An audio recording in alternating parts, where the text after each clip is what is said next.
So the first thing that you want to identify within a person in a pre-frame is that it's some kind of war within themselves. Like one part of them wants this and one part of them wants something else. And if you try to get them to see the grey between that black and white, you'll bump up against a lot of resistance. Okay, so the first thing that we do in the technique is we put the into catalepsy as we're doing the technique. So it's a part of the script as you go. So you do the pre-frame, and then you get them to close their eyes and start to focus on bits and pieces of the technique, but as they're focusing, you're adjusting them as they're talking, okay? So it comes together kind of as one, like your body movement and your talking come together as one. So the first thing that you want to do is identify the two different parts of that person that's at war, okay? So for now, we're just going to call this part A and part B.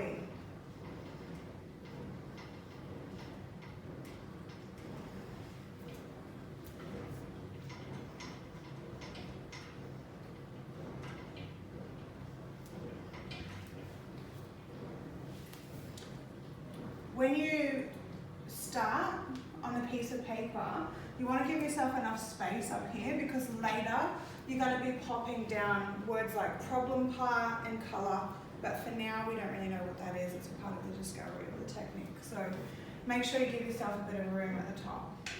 Okay?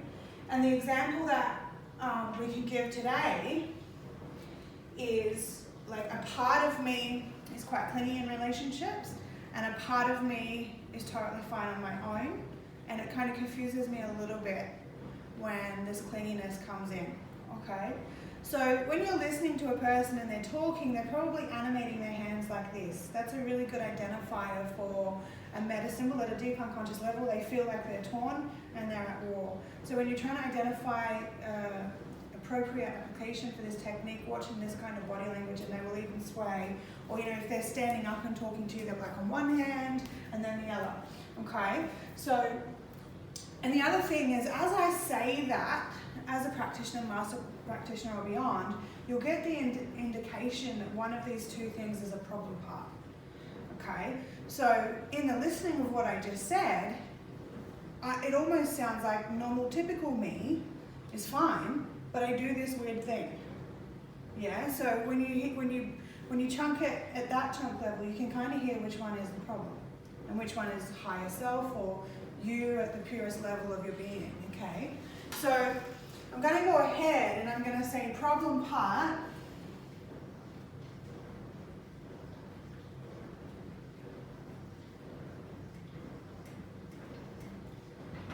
And when I do the technique demonstration, I'll ask the recipient the colour of that.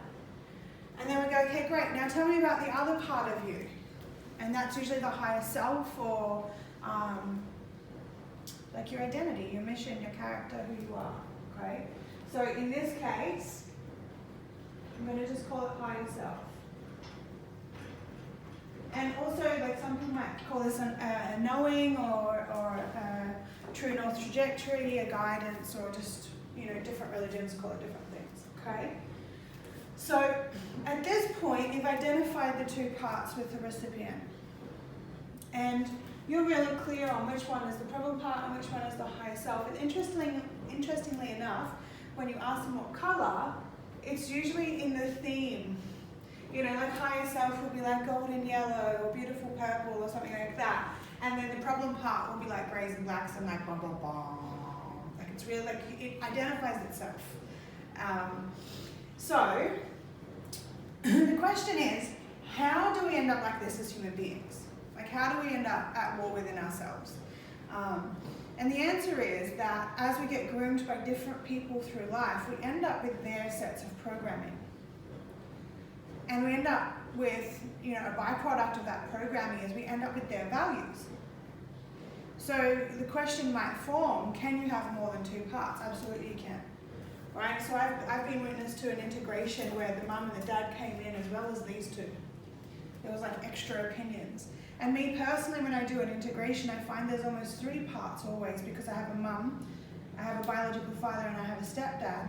But in place of my biological father when I was quite young, I was groomed heavily by my grandmother.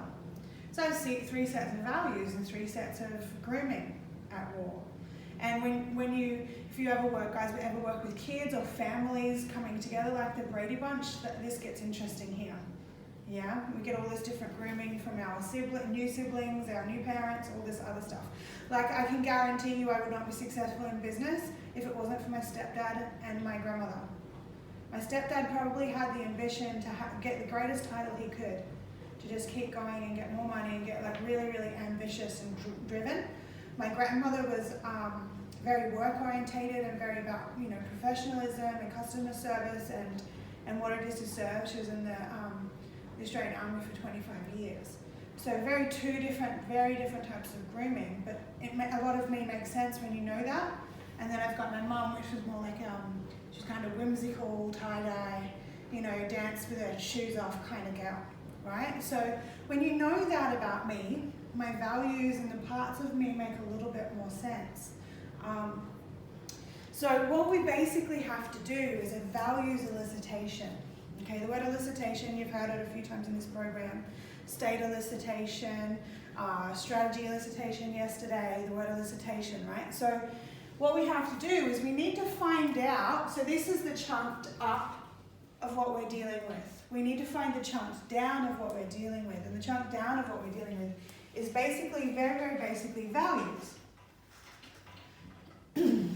So at the root cause of every problem part, and you would work from your document, from now, you would work from the bottom of the page up when you work with this document now. And then so what happens is you'll ask the recipient, what's the primary positive intention? And they may give you a negative in the beginning. What's the primary intention of this problem part?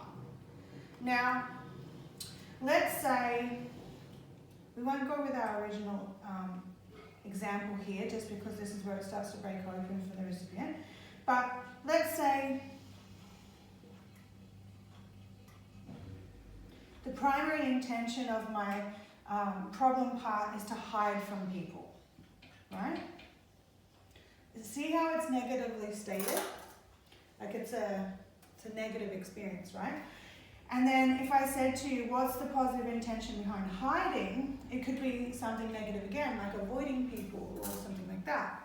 But the moment they say something positive, it is said that they have broken open this problem part.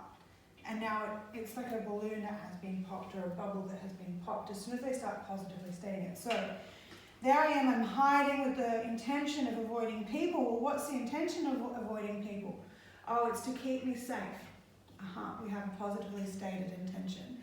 And now we know that we're in positively stated values. And there you are, being safe and secure. What's the positive intention of being safe and secure? Well, I can relax and be myself, onwards and upwards, until you've elicited a whole page. Okay? And then, once you've elicited this whole page full of values, you'll come up over here and you'll say, you know, this is probably, we could say this is an example of people in their career, they were hiding, right? But then over here, their higher self might be to chase their passion or live their dream or whatever. So you ask them, what's the positive intention of stepping out of the comfort zone and stepping into your new career? And they'll say, well, I get to live the dream. Okay, great. And who are you when you get to live the dream? Like, what does that allow you to have, be, or do? So there's these few words.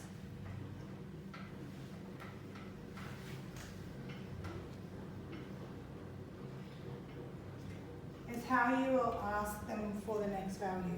So what that sounds like is, there you are living the dream. What does it allow you to have, be, or do? That's if they can't give you an answer on what's the intention for it.